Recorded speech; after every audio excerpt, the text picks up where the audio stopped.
मी करते तुम्हाला. अभिलाषा, देऊ कुठे आहे आणि मकरंद? अहो असं काय करताय वहिनी?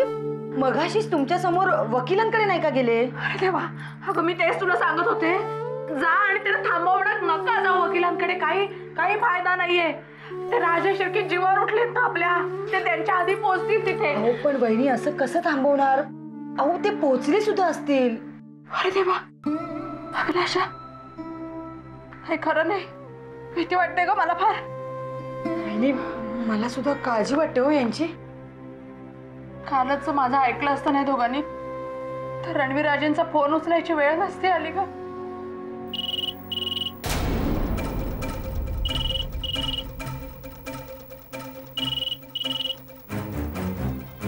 थांब, फोन उचलू नकोस.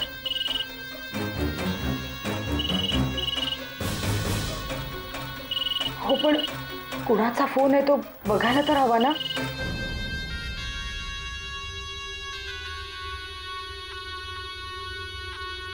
हॅलो, कोण बोलताय? अर्जुन बोलतोय. राजेश शिर्के नाही, अर्जुनचा फोन आहे. हा बोल अर्जुन. देवयानी कुठे आहे? अरे देऊ आणि तुझे मकरंद काका त्या वकिलांकडे गेलेत. वकिलांकडे? कुठल्या? तुम्हाला नाव माहिती आहे त्यांचं? सावंत वकील आहेत. ओके. हे बघ, अर्जुनला म्हणावं त्यांना वकिलाकडे पोहोचू देऊ नकोस, मी सांगते म्हणून सांग. हो हो मी सांगते. हे बघ अर्जुन, अरे काय झालं? फोन कट झाला.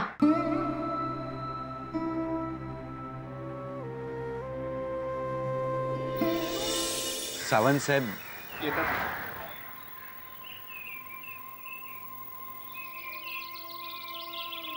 नाही, रात्री 8 वाजता ऑफिसमध्येच भेटू. हा नाही, तिथेच बोलू आपण. बसा ना please please please. Hello sir. Hello Makarand, कसा आहे? ठीक आहे. देवयानी कशी आहे? बोला, आज कशी काय माझी आठवण काढलीत? सर खरं तर याआधीच तुमची आठवण व्हायला हवी होती पण इट्स ओके मकरंद. अरे ॲडव्होकेट राणे माझे चांगले मित्र आहेत. Very talented man. ॲक्च्युली आज तुम्हाला भेटायला यायचं कारण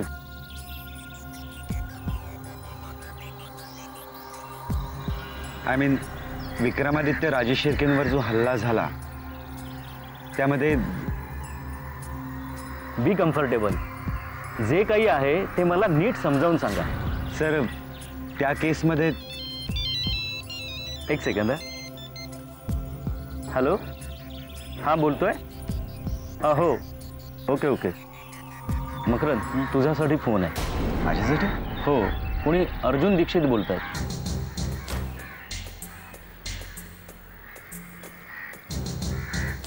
हां बोल अर्जुन. वकिलांची भेट झाली. तुला कसं कळलं आम्ही इकडे आलो? अरे घरी फोन केल्यावर कळलं तुम्ही वकिलांकडे गेलात म्हणून. बरं मला सांगा, तुमचं काही त्यांच्याशी बोलणं झालंय? नाही, आत्ता बोलतच होतो आम्ही. एक काम करा, तुम्ही तिथून ताबडतोब निघा. म्हणजे? हे बघ, तू वकिलांशी काही बोलू नकोस. फिंगरप्रिंटचे रिपोर्ट आपल्या फेवरमध्ये. तू काय सांगतोयस का अर्जुन? फिंगरप्रिंट्स पुसल्या गेल्या आहेत. अर्जुन तुला कळतंय का तू काय? हे बघ, मी नंतर तुला सगळं सांगतो, पण तुम्ही तिथून आधी ताबडतोब निघा. बर सॉरी सर, पण आम्हाला ताबडतोब निघायला हवं. काका, अरे देऊ चल, तुम्ही तुला सगळं सांगतो वाटेत. Sir Makarand, any problem? नाही, मी करतो तुम्हाला नंतर फोन. सॉरी.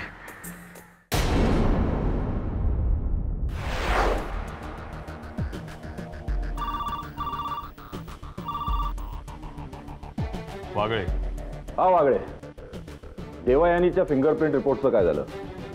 ते रिपोर्ट पाहून तिच्यावर घेतलेल्या शंकेचं निरसन झालं असेल ना? हे बघा राजेश शिर्के, प्रत्येक बॉलला विकेट मिळेलच याची काही शाश्वती नाही देत आहेत. म्हणजे काय म्हणायचं आहे का तुम्हाला? रिपोर्टचं म्हणणं आहे की रॉडवर कोणाचेही फिंगरप्रिंट्स नाहीत.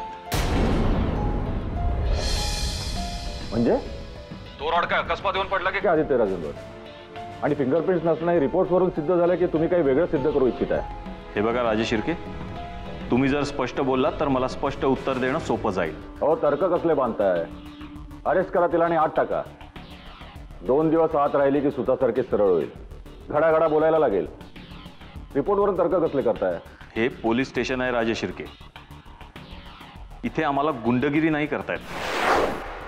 प्रत्येक गोष्ट कायद्याच्या चौकटीत राहून करावी लागते आम्हाला. वाईड बॉलवर आऊट देणं जमत नाही इथं.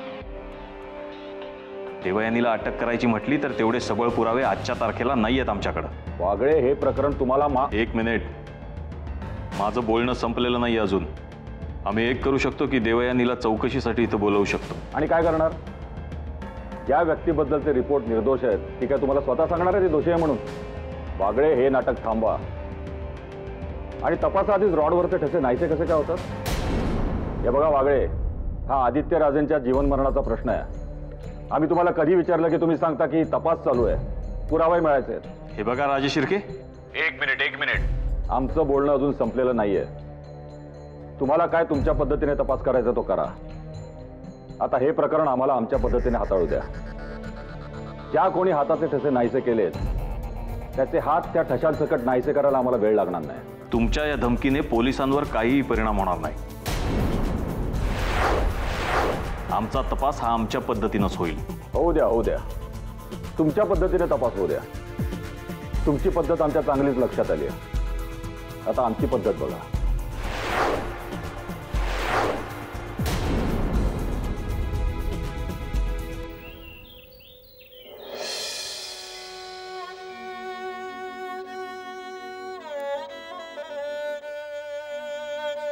आई, साक्षी, अगं बरं झालं तू आलीस. ते देव कुठे?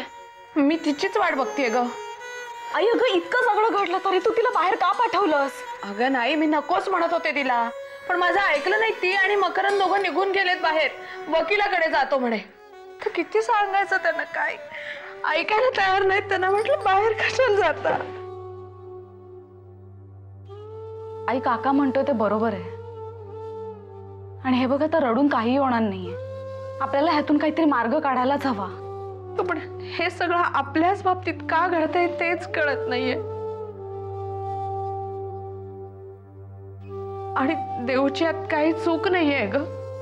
मला माहिती आहे, काकाने मला फोनवरून सगळं सांगितलंय. देव, देव,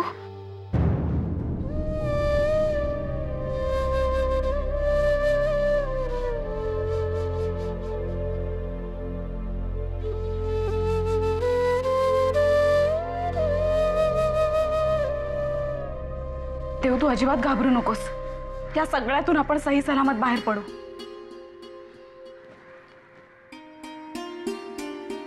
साक्षी, या सगळ्यातून बाहेर पडायची सुरुवात झाली.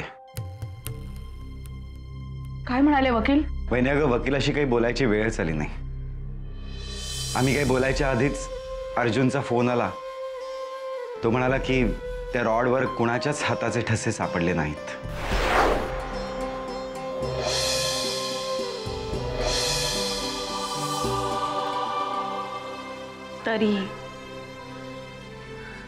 तरीही धोका अजून टळलेला नाहीये. आज टळेल.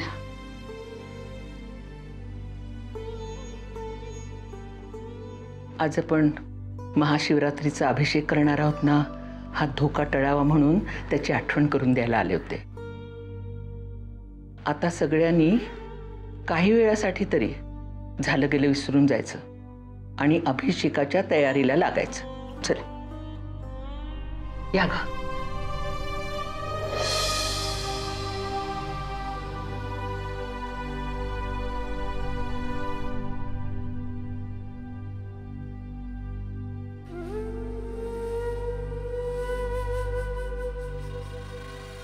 चला ग, झालं की नाही तुमचं? आवरा लवकर. जरा दह्याचा बघा. प्रतीक्षा, जरा दही पाठव कोणाबरोबर तरी.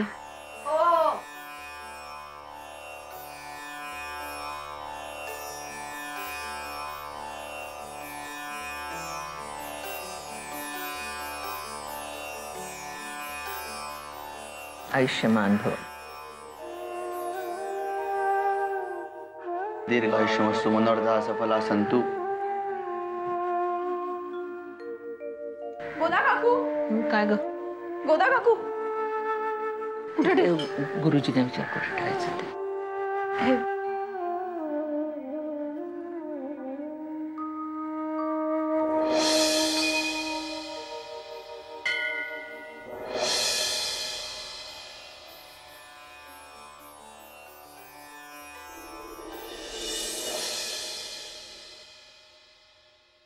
गुरुजी, राजशिर्क्यांच्या घरावरचं अरिष्ट दूर होऊ दे आणि आदित्य राजांना लवकर बरं वाटू दे म्हणून परमेश्वराकडे प्रार्थना करावं. काळजी करू नका, सगळं काही ठीक होईल. आम्हाला आदित्य राजांची खूप काळजी वाटते. ही त्यांची पत्रिका. ही पाहून आदित्य राजांचं ग्रहमान कसं आहे ते सांगा आम्हाला.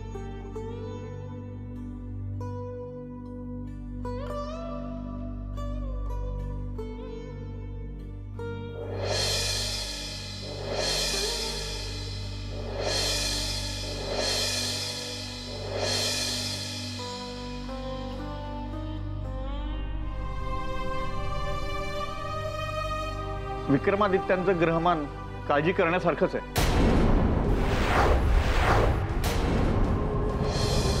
कुंडलीवरून असं दिसतंय की त्यांचा मृत्यू पूर्णपणे टळलेला नाहीये.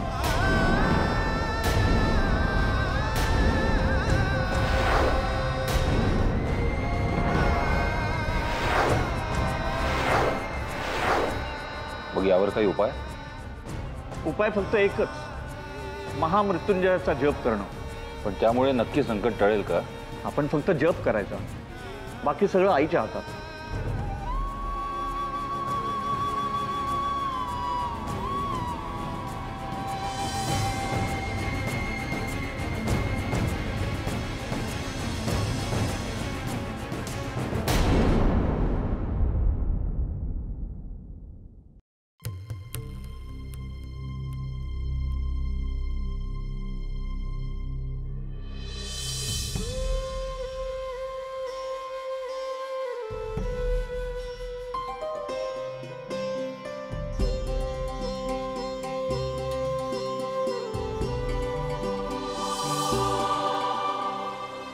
तो ज्योतिषी वेडा आहे. तो खरंच वेडा आहे. बनू, तू अगदी खरं बोलतेस. पण आपले आदित्यराजे अजून बरे कुठे झालेत? ते लवकरच घरी येणार आहेत. मी देवबाप्पाला सांगितलंय. तुझं म्हणणं खरं हो आणि त्या ज्योतिषाचं खोटं. तो खोटच बोलतो. तू घाबरू नकोस हा.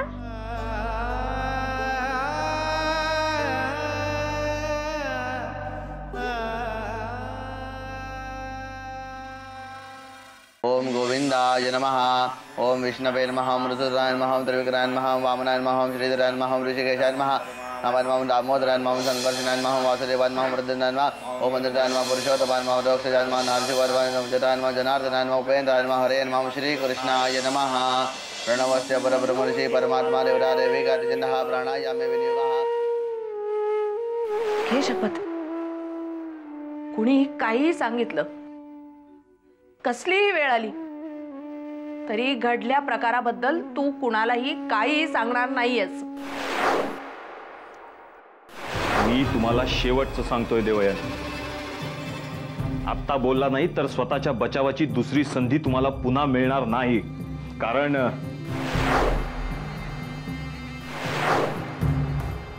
जोवर गुन्हा तू स्वतःहून कबूल करत नाहीस तोवर राजे शिर्के तुझ्या बरोबर आम्हाला सुद्धा छळत राहतील.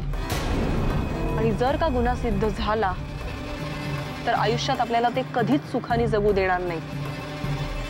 जर का तू गुन्हा स्वतःहून कबूल केलास तर तुला शिक्षा होईल, पण निदान घरातल्यांना तरी त्रास सहन करावा नाही लागणार ना. फक्त स्वतःचा विचार करू नकोस. काका, वाघळे साहेब, बघा मी पाया पडते तुमच्या. आम्ही सामान्य माणसं आहोत. राजेश शिर्क्यांना आमचा एवढा त्रास होत असेल ना तर हे गाव सोडून निघून जातो आम्ही. पण माझ्या देऊला गुन्हेगार ठरवू नका. कृपा करा आमच्यावर.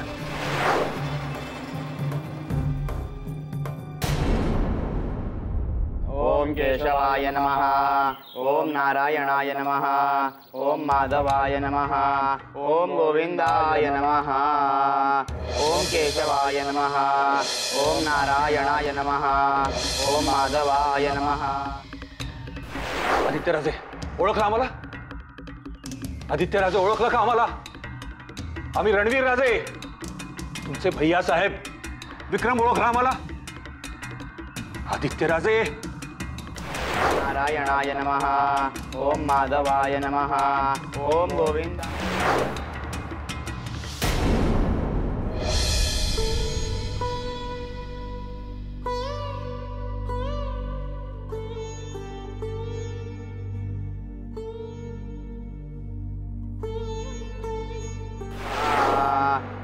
केशवाय नमः.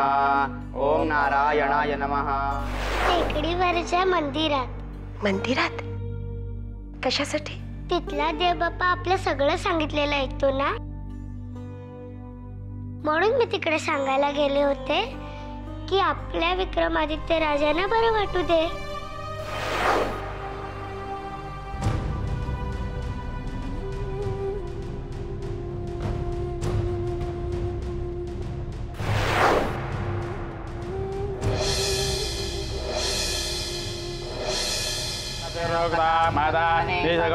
विश्वे देवासु कवाचा पृथ्वी मातर मामाईकशीर मधुमने श्रीय मधुजने श्रीय मधुभक्षामि मधुमते जामि मधुमते.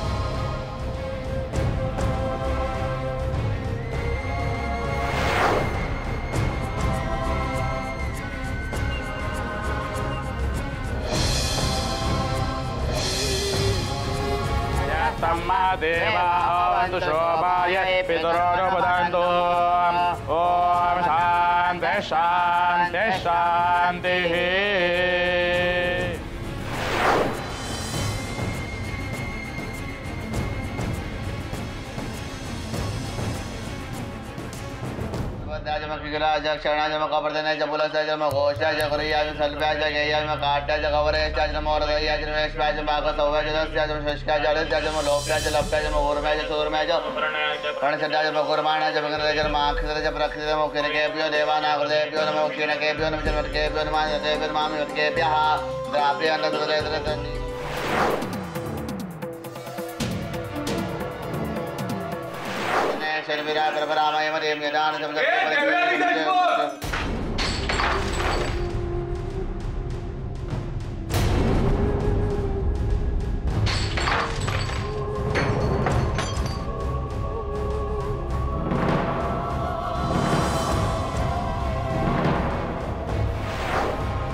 मकरंद, हे कुठवर चालणार आहे सगळं?